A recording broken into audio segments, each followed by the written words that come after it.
Okay fine, আমরা এখানে আসি। এখান থেকে আমরা কোথায় যাব? প্লাগইনে। আমরা তখন এইভাবে ইনস্টল প্লাগইনে গিয়েছিলাম, এই যে প্লাগইনে। তো আমরা এই প্লাগইনের মধ্যে কিন্তু এখন এখানে যে অ্যাড নিউ, এখানে যে অপশনটা আছে এখান থেকে আমরা ক্লিক করতে পারি।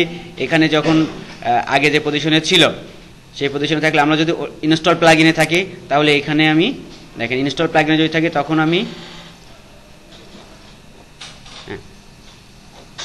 আমি এখান থেকে মোটামুটি দেখতে পারবো যে আমাদের কি প্লাগইন ইনস্টল করা আছে। ধরে নিন যে এখানে এটা নাই, ধরে নিন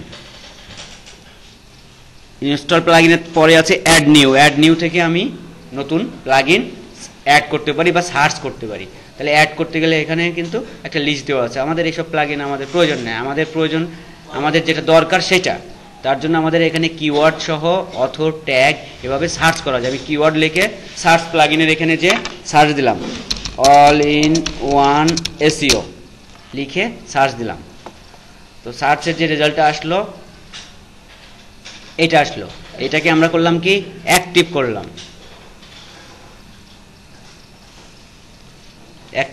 এখানে চলে আসলো, ঠিক আছে। তারপরে আমরা করলাম কি, আমরা ইনস্টল, আমরা কোথায় গেলাম, আমরা এখানে প্লাগইনের ভিতরে যে ইনস্টল প্লাগইনে যে চেক করলাম যে ওইটা হয়েছে কিনা। দেখলাম যে হ্যাঁ ওইটা হয়ে গেছে, এখানে ওইটা হয়ে গেছে।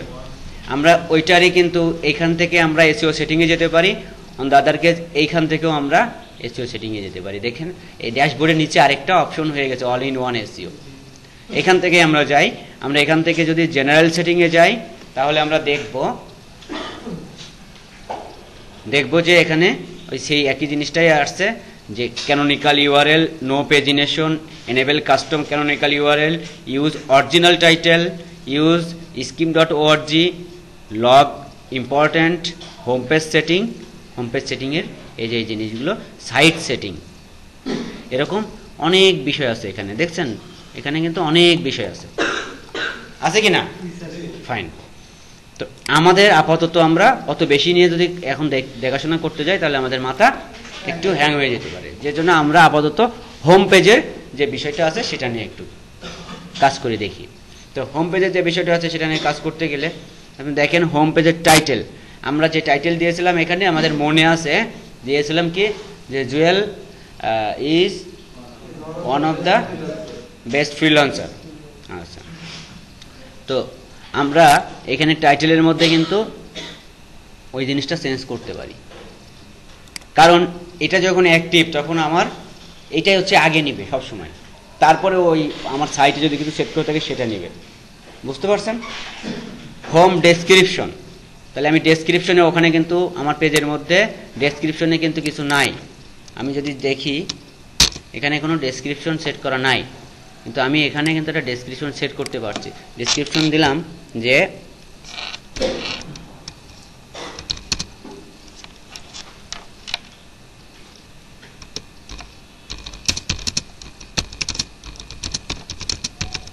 দিলাম একটা description, okay, jewel will be one of the best.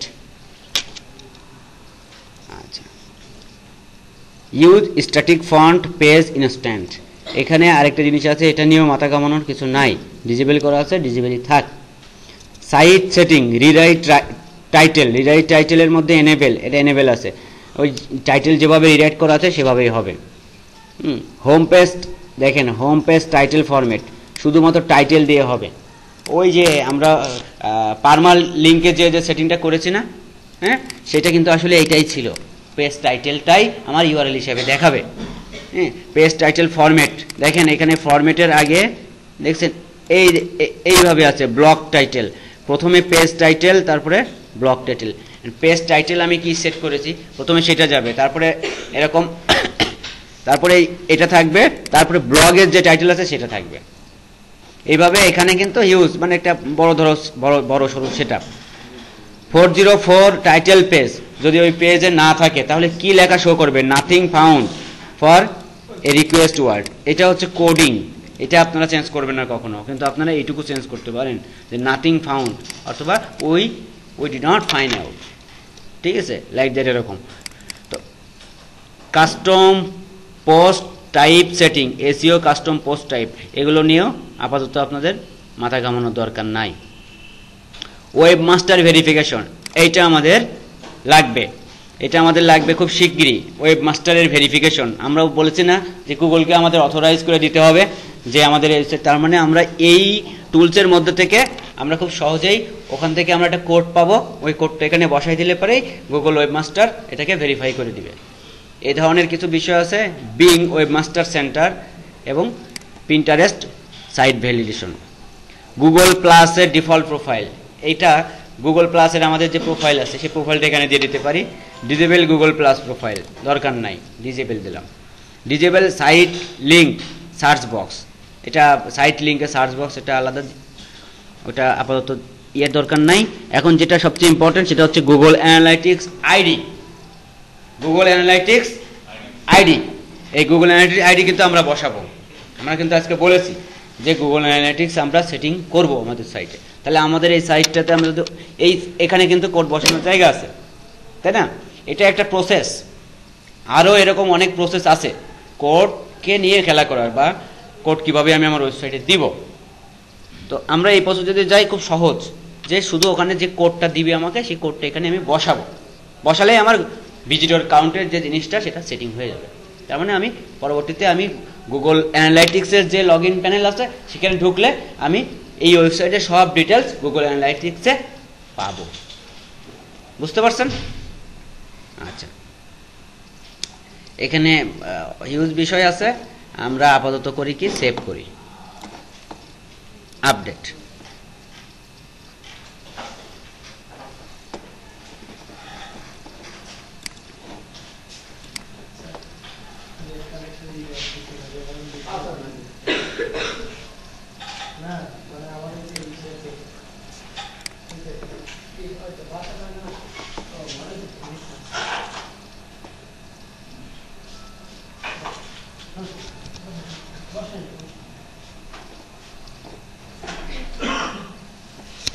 দেখেন এখানে কিন্তু ডেসক্রিপশন সেটিং হয়ে গেছে ওয়েবসাইটের মধ্যে।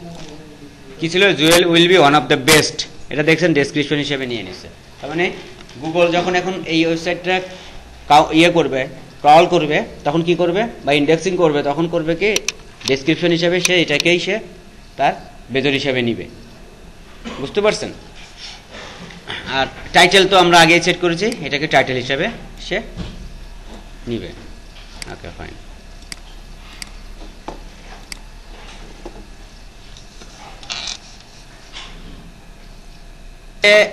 জিনিসটা সেট করছিলাম all in one SEO general setting থেকে, তাই তো? জেনারেল সেটিং থেকে এখানে যে জিনিসগুলো সেট করছিলাম, এখানে কিন্তু দেখেন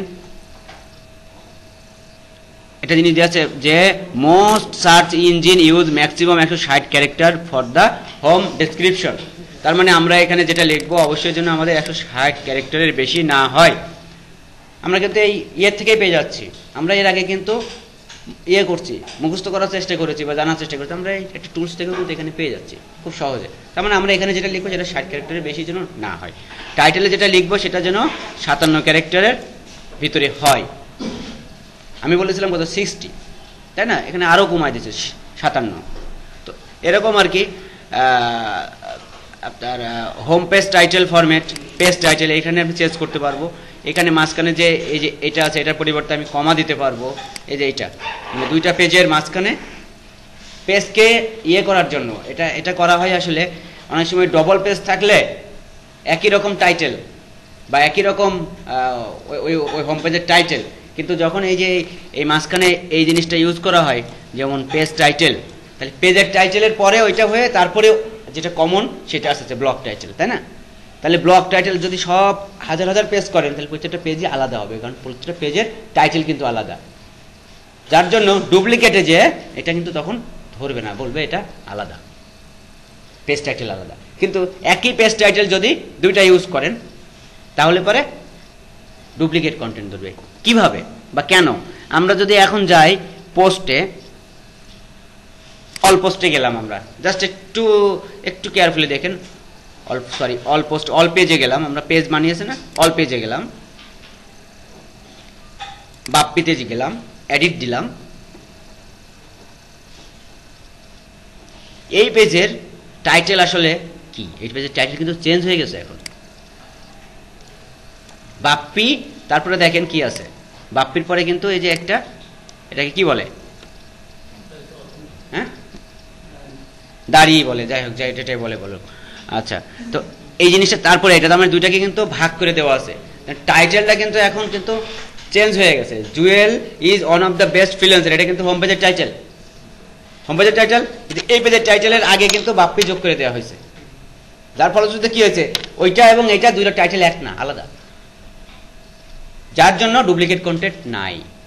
কিন্তু আমি যদি ওই জিনিসটা পাঁচটা ইউজ না করতাম তাহলে এখানে কিন্তু ডুপ্লিকেট কন্টেন্ট আসতো, প্রত্যেকটা পেজ আলাদা আলাদা বসানো লাগতো। আপনি বসাবেন প্রত্যেকটা পেজ আলাদা আলাদা, কোনো সমস্যা নেই। কিন্তু যখন বেসিককে যাব আমরা কিন্তু এরকমভাবে সেটিংয়ের একটা উপকারিতা আছে যে আমার মানে ডুপ্লিকেট ইস্যু সহজে আসবে না। আপনি যেমন প্রথমে একটা কোয়েশ্চেন করছিলেন যে স্যার আমি যদি এখানে এটা করতে থাকি তাহলে পরে যদি গুগল যদি কাউন্ট করে তাহলে পরে তো আমার রং জিনিস নিয়ে নেবে অলরেডি। তো আমরা চেষ্টা করবো প্রথম থেকেই জিরো থেকে যেন রং জিনিস না নেয়, তাহলে আমার জিরো থেকে আমার ডুপ্লিকেট কন্টেন্ট নিচ্ছে না। আমি ডুপ্লিকেট কন্টেন্ট কিভাবে চেক করব, আমি এখন এখানে কিন্তু একটা ইম্পর্টেন্ট ইস্যু, ডুপ্লিকেট কন্টেন্ট কিভাবে চেক করব। আমরা জাস্ট এইটা শেষ করার পরে আমরা দেখবো ডুপ্লিকেট কন্টেন্ট কিভাবে চেক করব। ডিসক্রিপশন, আমরা এখানে একটা ডিসক্রিপশন দিতে পারি, তাই না, বাপ্পির টাইটেল, বাপ্পির এখানে একটা ডিসক্রিপশন দিতে পারি। ডিসক্রিপশনটা 160 ক্যারেক্টারের মধ্যে দিলাম, বাপ্পি ইজ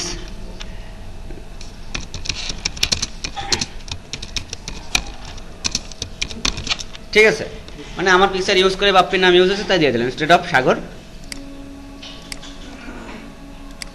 আচ্ছা, রোবট মেটা নো ইন্ডেক্স, এই পেজটাকে আমি ইন্ডেক্স করাবো কিনা, তাহলে আমি এটা ক্লিক করবো না।